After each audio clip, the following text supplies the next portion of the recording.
The message that changed humanity's destiny arrived on a quiet Tuesday morning. It wasn't carried by radio waves or transmitted through space. It came through the quantum entanglement array at CERN, a device that wasn't supposed to exist, using principles humanity hadn't yet discovered.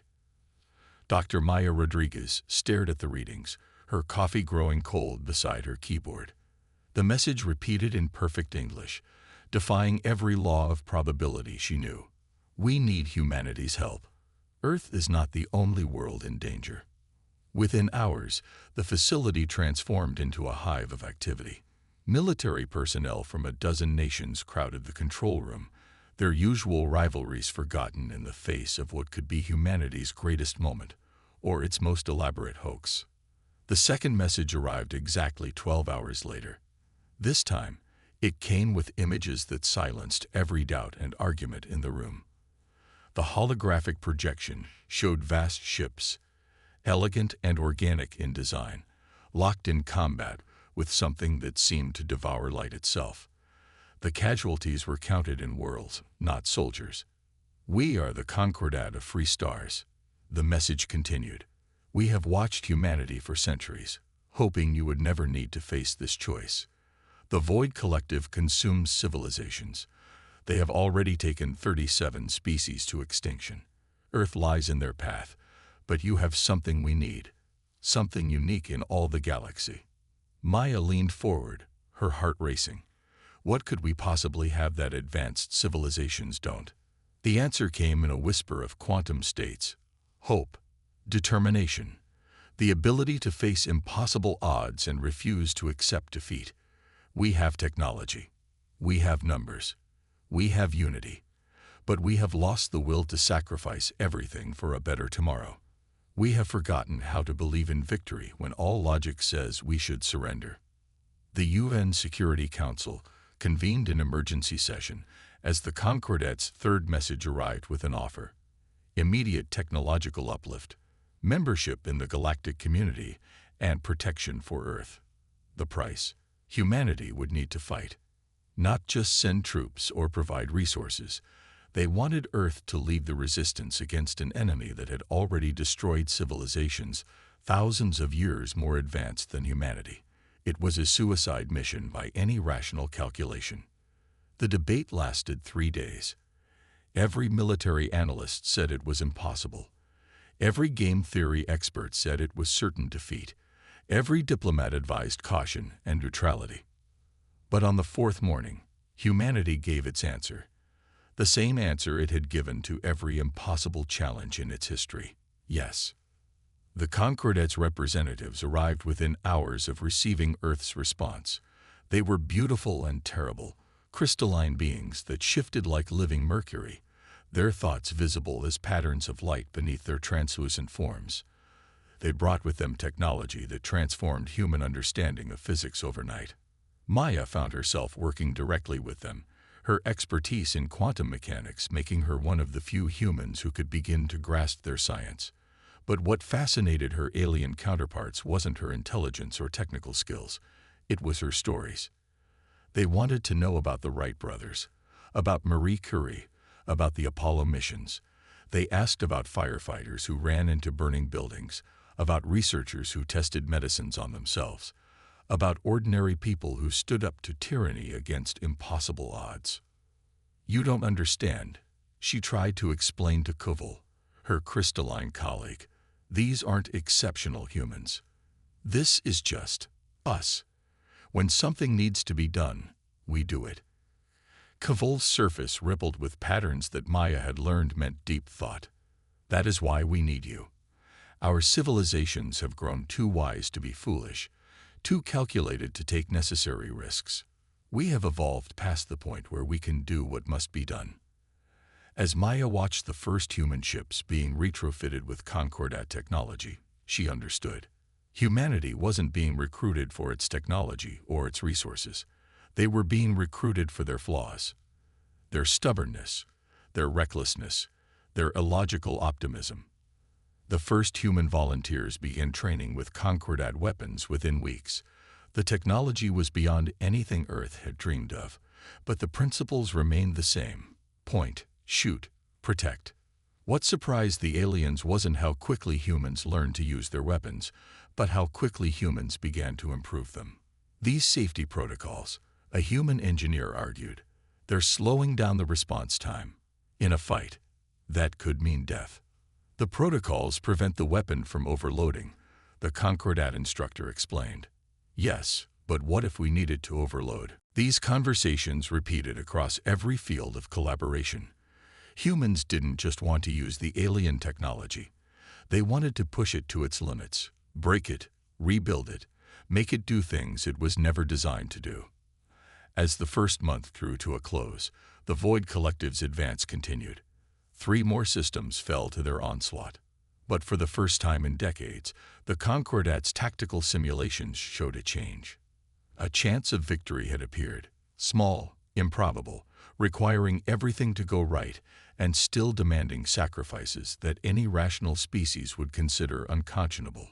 In other words, it was exactly the kind of chance that humanity had been betting on throughout its entire history. Maya watched the first joint human Concordat fleet launch from Earth's orbit, her heart swelling with pride and fear. Among the crew was her brother Diego, who had joined despite her protests. His last message to her echoed in her mind. "Someone has to do it, sis. Might as well be us." As the ships vanished into the quantum gates, Maya turned to Cavil. "You know, we might all die." The crystalline being shimmered with what Maya now recognized as their version of a smile. "Yes, but thanks to humanity, we might win instead, and that is a gift we have forgotten was possible." The war for tomorrow had begun. Captain Sarah Chen stood at the helm of the ESS Audacity, watching the quantum field distortions through enhanced sensors that still seemed like magic to her. 6 months of training with Concordat technology had changed her perspective on what was possible, but it hadn't changed her fundamental approach to combat. "They're focusing too much on perfection," she muttered, reviewing the Concordat's standard battle formations on her neural display. Beside her, First Officer Kai Jackson nodded in agreement. They'd had this conversation before. "The Concordat fights like immortals," Kai said. "They're so advanced, they've forgotten that sometimes you need to bleed to win." The Audacity led a fleet of 30 ships, a mix of converted human vessels and Concordat designs. They were headed to the Proxima Centauri system, where intelligence suggested the Void Collective was establishing a new beachhead. It would be humanity's first major engagement in the war. Sarah had spent weeks arguing with the Concordat commanders about tactics. The aliens believed in precise, calculated movements, clean engagements, minimal casualties. Their battle plans looked like ballet choreography, beautiful, precise, and utterly predictable.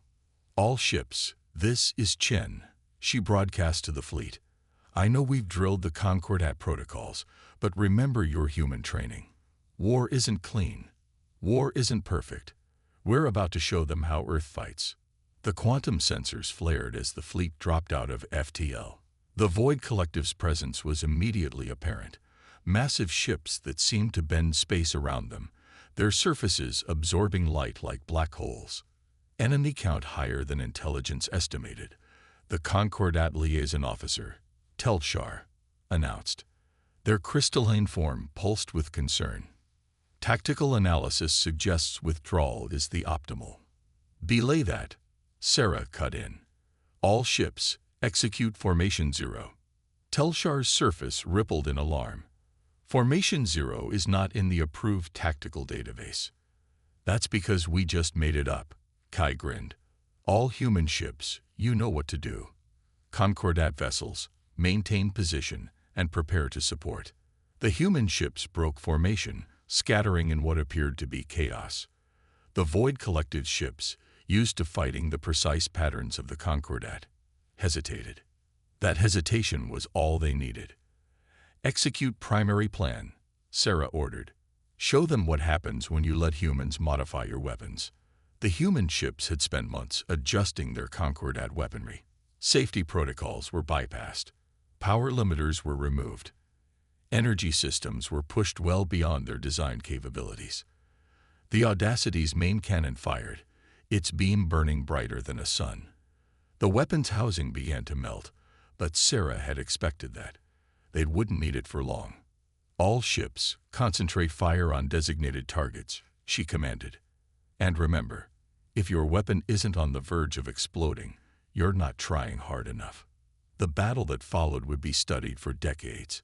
Human ships darted between the massive Void Collective vessels, firing overcharged weapons that threatened to tear themselves apart. When their advanced weapons overloaded, they switched to crude nuclear devices, technology the Void Collective had dismissed as primitive. Captain, Telshar's voice held a note of awe. Your ships are taking devastating damage. That's the point, Sarah replied, gripping her chair as another explosion rocked the Audacity. We're not trying to survive without a scratch. We're trying to win. The human ships fought like cornered animals, executing maneuvers that the Concordat's tactical computers classified as suicidal. They deliberately took hits to get into better firing positions. They sacrificed shields to divert more power to weapons. They fought dirty. 3 hours later, the Void Collective retreated. The human fleet was in shambles. Every ship damaged, some critically, but they had won. As damage reports flooded in, Telshar approached Sarah. I don't understand. By all tactical analyses, this engagement should have ended in our defeat. Sarah smiled, despite the pain from her burns. That's because you calculated what would happen in a proper battle. We humans have a saying, no plan survives contact with the enemy. We don't try to perfect the plan. We perfect our ability to improvise when the plan fails. The victory at Proxima Centauri changed everything. The Concordat began to understand that humanity's greatest weapon wasn't their technology or their numbers. It was their mindset. Word spread through the galaxy. The species that still measured time in mere thousands of years, that had barely mastered atomic power, had driven back the Void Collective. They had done it not through superior technology or overwhelming force, but through sheer audacity and willingness to sacrifice. In the weeks that followed, more human tactical advisors were assigned to Concordat fleets. The aliens began to learn that perfection was the enemy of victory, that sometimes the best solution was the messiest one. But the Void Collective was learning too. They had expected to face the calculated precision of the Concordat. Instead, they found themselves fighting an enemy that embraced chaos, that turned weaknesses into strengths. As Sarah Chen supervised repairs on the Audacity, she received word that changed everything. The Void Collective had adapted their tactics. They were becoming more aggressive, more willing to take losses to achieve objectives. They were learning to fight like humans. The real war was about to begin. The holographic display in Earth's Combined Defense Command showed a galaxy burning.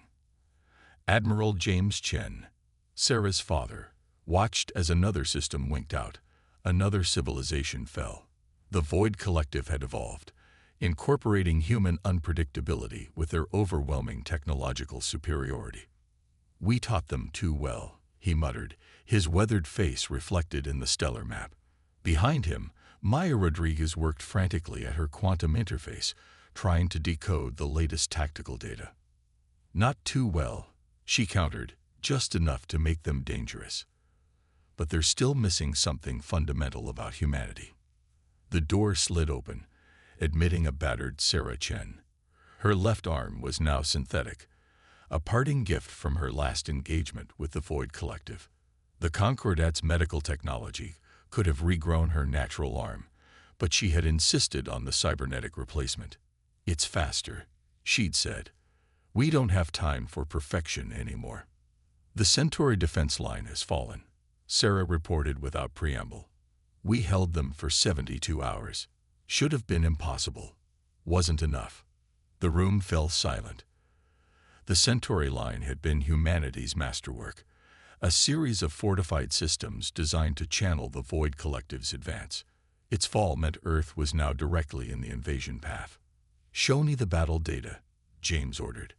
The holographic display shifted, showing the last stand of the human Concordat fleet. The Void Collective had adopted human tactics, aggressive, unpredictable, willing to take losses. but they'd done it with their superior technology and seemingly endless numbers. We're not losing because they learned to fight like us, Sarah said, studying the replay. We're losing because they think they've learned to fight like us, but they're missing the core of what makes humanity different. Maya looked up from her console. The capacity for sacrifice. No, Sarah shook her head. The ability to change everything about how we fight except why we fight. They've copied our tactics but not our heart. The quantum communications array suddenly flared to life. Kival's crystalline form appeared, more fractured and dim than anyone had ever seen it. The Void Collective has breached the Arcturus Gateway, the alien reported. Their advance cannot be stopped by conventional means. But we have discovered something. Something about human biology that may change everything. Maya stepped forward. The quantum resonance experiments. Yes, human consciousness. It interfaces with quantum fields in a way we've never seen. Your bodies are crude, your technology primitive, but your minds. Kival's form shimmered with excitement. You can perceive and influence quantum states naturally, unconsciously. It's how you achieve the impossible. You don't calculate probabilities. You bend them. Admiral Chen's eyes narrowed. What are you suggesting? A fusion, not of technology, but of consciousness. The Concordat has the technological framework. Humanity has the quantum affinity. Together, you want to merge human minds with your quantum networks, Maya breathed. Create a hybrid consciousness that can outthink and outmaneuver the Void Collective. The process would be dangerous, Kival warned. Fatal, for many. And those who survive would be changed. Forever. Sarah stepped forward, her synthetic arm humming. How many volunteers do you need? Sarah, no, her father started, but she cut him off. How many? 1,000 to start. But they must be our best, strongest will, highest quantum affinity, most tactical experience. The room erupted in argument. The ethical implications alone were staggering, but Sarah's voice cut through the chaos. We've always known this war would demand everything from us. Now we know what everything means. She turned to Maya. You said they're missing something fundamental about humanity. This is it. We don't just adapt our tactics. We adapt ourselves. Within 24 hours, 10,000 volunteers had come forward. The best pilots, tacticians, and warriors humanity had to offer. They knew the risks. They knew they would never be fully human again. They didn't care. The transformation process began immediately. The screams of the volunteers echoed through the Concordat facilities as their consciousness was merged with quantum matrices. Many died. Others went mad. But those who survived. Sarah Chen emerged from her transformation chamber 3 days later. Her eyes glowed with quantum fire, her thoughts extending across space-time itself. She could see probability lines, could calculate 1,000,000 tactical scenarios simultaneously. But more importantly, she was still human, still felt the drive to protect, to fight, to win against impossible odds. Now she just had the means to do it. The Void Collective's next attack came within hours. They expected to face the same enemies they'd been fighting. Instead, they met something new, hybrid warriors who could predict their moves before they made them, who could reshape probability itself to turn certain defeat into victory. For the first time since the war began, the Void Collective retreated in genuine fear. They had learned to fight like humans, but now they faced something beyond their comprehension. Humans who had transcended their own limitations while keeping their essential humanity intact. As Sarah led the counterattack, her consciousness spanning light years, she smiled. The real war, the impossible war, was just beginning, and humanity was done playing by anyone else's rules. The quantum battlefield stretched across 11 dimensions, and Sarah Chen perceived them all. A month into humanity's transformation, the war had evolved beyond traditional space-time. The Void Collective's ships now faced enemies that could rewrite probability itself. But it wasn't enough. They're adapting faster than we anticipated, Sarah communicated across the quantum network that linked the transformed humans. Her consciousness merged with thousands of others, each a hybrid of human determination and quantum technology. The Void Collective had begun targeting Earth's quantum matrices themselves, the very fabric that allowed the transformed humans to perceive and manipulate reality. They couldn't match humanity's new abilities, but they could disrupt them. Admiral Chen, still fully human, watched from Earth Command as battle reports came in. The holographic displays couldn't properly represent what the war had become. How did you show a battle fought across probability waves? We've lost the Sirius nexus, Maya reported, her hands dancing across quantum interfaces.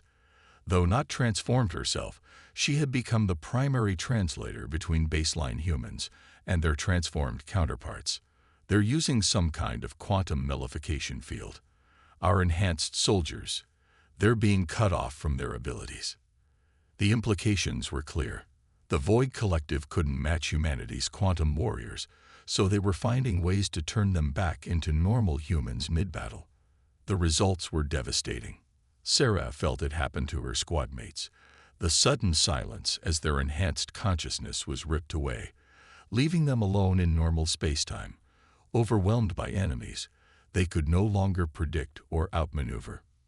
"Fall back to Sol," she ordered, her quantum-enhanced mind calculating millions of scenarios. "We make our stand at Earth." The retreat was orderly but costly. The transformed humans created quantum barriers to cover the evacuation of conventional forces, burning out their own matrices to buy time for others to escape.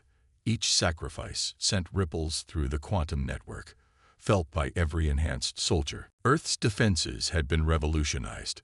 Quantum cannons that could erase entire fleets from probability. Time-shifted barriers that intercepted attacks before they were launched. A defense grid that existed in all possible states simultaneously. But the Void Collective kept coming, their ships now equipped with quantum dampeners that created dead zones in spacetime itself. They had turned humanity's greatest advantage into a vulnerability. In Earth's orbital command center, Sarah materialized in physical form, something the transformed rarely did anymore. Her father looked at her glowing eyes, seeing both his daughter and something more. "We can't hold them," she said simply. "Not like this. Not even with our quantum abilities." "Then we lose," Maya said, but Sarah shook her head. "No, we adapt." Again. She turned to Koval, who had remained Earth's primary liaison with the Concordat. "You said human consciousness interfaces with quantum fields naturally. That our transformation just enhanced what was already there. The crystalline being pulsed in agreement. Your species has a unique quantum resonance. It's why you can achieve the seemingly impossible, even without technology." "Then that's our answer." Sarah's form flickered as her consciousness expanded. "We're thinking too much like the Concordat now, relying on the technology, the transformation. But that's not what makes humanity special." She accessed the quantum network, connecting with every transformed soldier simultaneously. "We're not special because we can manipulate quantum fields. We're special because we never accept impossible odds. The transformation just made us forget that." Through the network, she shared her plan. It was insane. Suicidal. It would require sacrificing their quantum abilities entirely, burning out their matrices in one massive, coordinated action. But it would work. Admiral Chen watched as the transformed humans made their decision.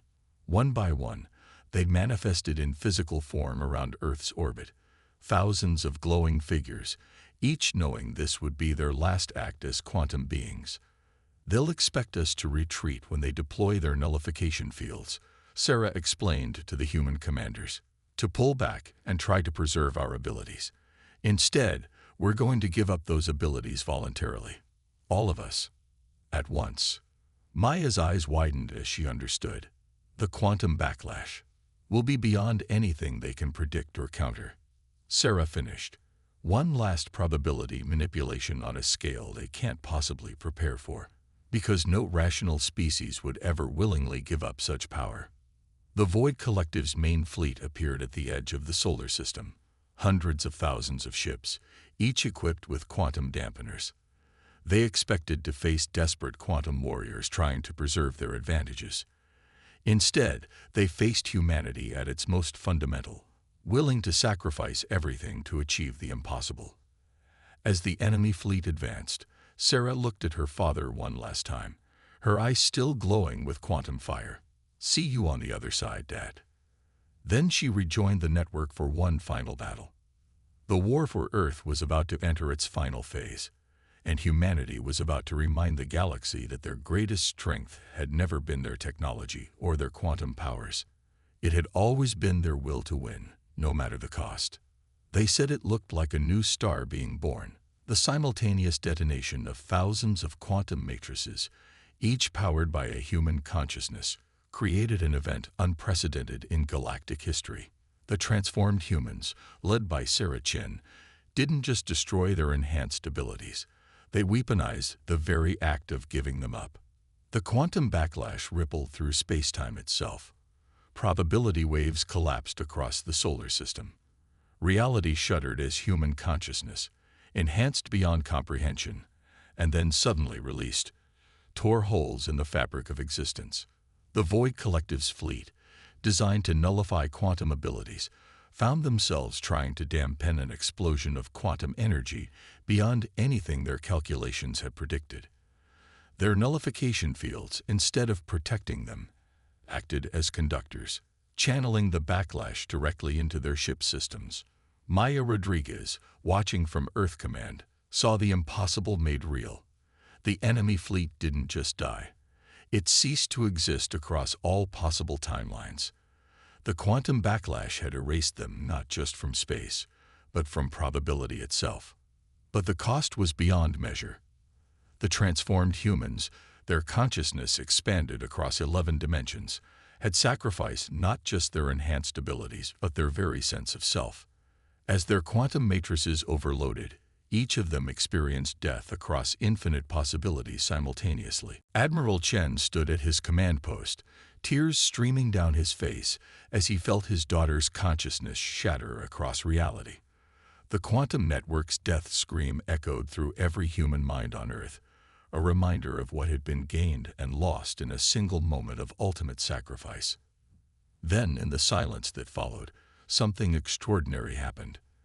The void ships that hadn't been caught in the initial backlash began to retreat. Not a tactical withdrawal, they were fleeing in terror. For the first time in their existence, they had encountered something they couldn't quantify or counter.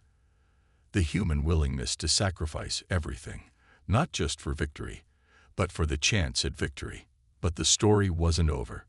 3 days after the battle, as humanity mourned its transformed warriors, the first reports came in. Survivors. Not many, perhaps 1 in 1,000. But they were out there. Their quantum matrices were burned out, their enhanced abilities gone, but they had somehow maintained their core consciousness through the impossible. Sarah Chen was among them. She was found floating in a debris field near Mars, her body broken, but her mind intact. When they brought her back to Earth, her first words were simple. Did it work? It had worked beyond anyone's expectations. The Void Collective's retreat wasn't temporary, it was permanent. The battle for Earth had become legend across the galaxy even before it ended. The species that consumed civilizations, that had seemed unstoppable, had been broken not by superior technology or numbers, but by humanity's fundamental nature. The Concordats' ruling council arrived on Earth a week later. They came not just to offer thanks, but to understand. Kavul, speaking for them all, asked the question that echoed across the galaxy. How did you know it would work? Sarah, still recovering in her hospital bed, managed a weak smile. We didn't. That's the point you've never quite grasped about humanity. We don't act because we know we'll succeed. We act because we know we must try. The war's end brought changes no one had predicted. The surviving transformed humans, though stripped of their quantum abilities, retained something else, a fundamental understanding of reality's deeper nature. They became bridges between normal space and quantum space, teachers helping both humanity and the Concordat understand the true nature of existence. The Void Collective, it was discovered, had not been destroyed entirely. Those who survived underwent a transformation of their own. The quantum backlash had somehow imprinted them with echoes of human consciousness. They began to experience something they had never known before: empathy. Maya's research into human quantum resonance led to new discoveries. Humanity's natural ability to influence probability wasn't lost. It had always been there, in every human, waiting to be understood. The transformation had been a shortcut, but the potential had always existed within human DNA. As Earth took its place in the galactic community, humanity brought with it not just its technology or its fighting spirit, but its fundamental philosophy that the universe's greatest impossibilities existed only until someone decided to challenge them. Admiral Chen, at the ceremony marking Earth's ascension to the Concordet's ruling council, summed it up in his speech: "We are not special because we can bend reality. We are special because we never learned to accept reality's limitations. Our greatest power was never in our technology, our transformations, or our weapons. It was in our relentless belief that somewhere, somehow, there is always a way forward." Sarah, standing beside her father, looked out at the assembled representatives of 1,000 worlds. Her eyes no longer glowed with quantum fire, but they held something perhaps more powerful: the unshakable human spirit that had saved the galaxy. "Ready for what comes next?" Maya asked her. Sarah smiled, thinking of all the impossible things humanity had yet to attempt. Always. After all, impossible just means no one's done it yet. Above them, the stars beckoned, no longer a battlefield, but a frontier. And humanity, having proved itself not just to the galaxy but to itself, stood ready to face whatever impossibilities awaited. The end was just another beginning.